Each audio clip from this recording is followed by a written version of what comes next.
Anthony Mackie caught heat for stating simple facts. In the past 20 years, we've been living through the death of the American male. During an appearance on the Pivot podcast, Mackie talked about an issue that many won't dare touch today, then doubled down on it without hesitation. Just that American male masculinity is something I think is very important for boys. That's why today we're covering these statements and talking about all sorts of reactions that it got. So without further ado, let's jump right into it. In the past 20 years, we've been living through the death of the American male. They have literally killed masculinity in our homes and our communities, for one reason or another. But I raised my boys to be young men. And however you feel about that, you feel about that. Right. But my boys will always be respectful. They will always say, yes, sir, yes, ma'am. No, sir, no, ma'am. They will always say thank you. They will always open the door for a lady. They will always make sure that their mother is taken care and provided for. They will always be men. And that's always since they were 2 years old. Every time I left for a job, I tell my 15-year-old, you're the man of the house. You make sure these doors are locked every night, this alarm is on, you text me or you call me every night before you go to bed and you wake up. I love that. Because we're men. If I'm not there to protect, he got to be there to protect. Because you can have all the money in the world, motherfucker climb through the window, that money means nothing. So you got to have a little guard in there, you know? And so for me, it's always that idea of American masculinity is very different. This clip was posted on the Pivot Podcast X account, and it was pretty quick to go viral. It's sitting just shy of 25 million views as of recording this video, and let me tell you, the reactions have been all over the place. One of the most well-liked replies attributed the comments to Captain America not performing well. That's why Mackie is right-wing grifting.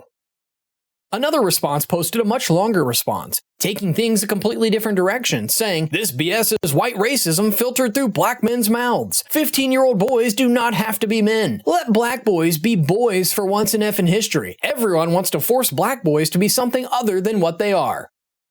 Kids. Now, I'm not really sure how the race angle got thrown in there, but here we are. But the best response was, if it was someone else, I'd say he's grifting so much that his movie doesn't flop, but he has always been like this. Remember the clip, "You make daddy a sandwich"? Oh, we remember. Which makes this a perfect time to revisit Mackie spreading some good old toxic masculinity. You and I have something in common. You believe in a lot of cases that men and women have roles. Oh, yeah. All right, well, you say it because people get mad when I say it. You better believe it. I'm from this. Yeah, you better believe it. I mean, I know you're from New Orleans, right? Yeah, yeah. So, yeah, I'm only from Jersey, yeah, but I do believe that if he wants a sandwich... You make daddy a sandwich. Most of the time. No. Let me ask you this. Well, okay, let me ask you this. If me and you out and somebody say something slick to you... You punch him in the face. You want me to smack him in his mouth, right? That's right. So if I take you on a date and I say, look, baby, we gonna go Dutch. No. Exactly. If we walking up to the car and I don't open your car door, what do you say? Open the door. You better believe it. Yeah, no, I am with you. I think so you make daddy a sandwich. I think... I will, after I get out of the shower. But it'll get done. If I'm outside cutting that grass, bring daddy some lemonade. It's hot outside, I'm cutting all this grass. But what's not hot is when girls call their man daddy. No.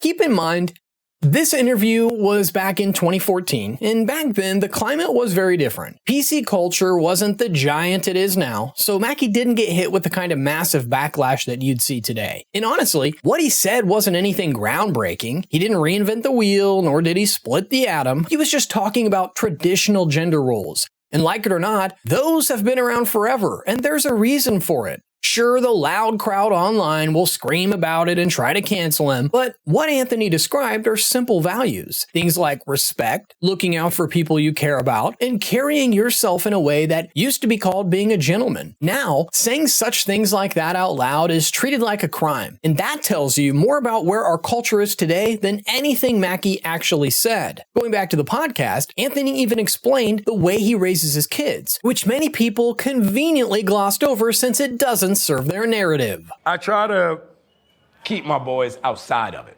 Like, I don't want my boys affected by it or even acknowledge the idea of what Hollywood is and what it means to the general populace. Because I want them to find their own path. And we're blessed. Like, we're put in a position where we can afford our kids the best. You know, we're in a position where our grandkids, our great-grandkids will be provided for. You know, we weren't like that. Right. You know, I know on the West Bank you wasn't like that. No doubt. Yeah, y'all ate, Vienna sausages and poke and beans, I did, though. That's what I'm saying. But that's up. real. Yeah. That's where we came from. I keep my boys humble. Like, my boys have never had a pair of Jordans. My boys don't do all that internet fly shit. I'm like, your kids. And no, I don't give a f. I could be the biggest star in the world. Do not let me catch you being stupid. Mm-hmm. Do not. And my oldest gets it. My 15-year-old, he tells the other ones, he's like, yo, don't make dad mad. Because once you get one that's right, he's going to straighten the other ones out. Mm-hmm. When you compare this to how most Hollywood celebrities raise their kids, it's a complete 180. It actually reminds me of Shaq and his famous line, "We ain't rich, I'm rich." You see, despite the basketball legend having a net worth somewhere around $500 million, he's made it clear his kids don't just get handed money for existing. He's even got a rule for them. In order to get my cheese, you've got to present me with 2 degrees. Some people might look at that and say he's stingy or overly strict, but honestly, that is just smart parenting. It's making sure the kids don't get everything handed to them on a silver platter, which will prepare them for the real world. John Bernthal is another celebrity who talked about this whole masculinity debate during an appearance on the Joe Rogan podcast, and he made some valid points. I think for me, it's just, again, people talk about like masculinity and this term that gets thrown around all the time, like this toxic masculinity and whatever the f that means. And, I just think that, again, it's like, what are the examples that we're putting forward? And what are the examples of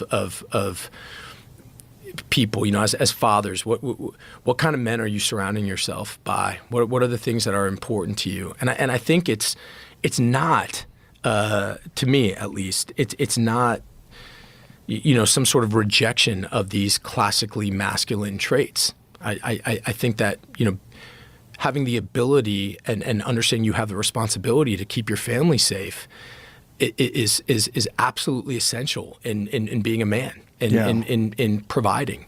I think having a healthy relationship with violence, having an understanding of it.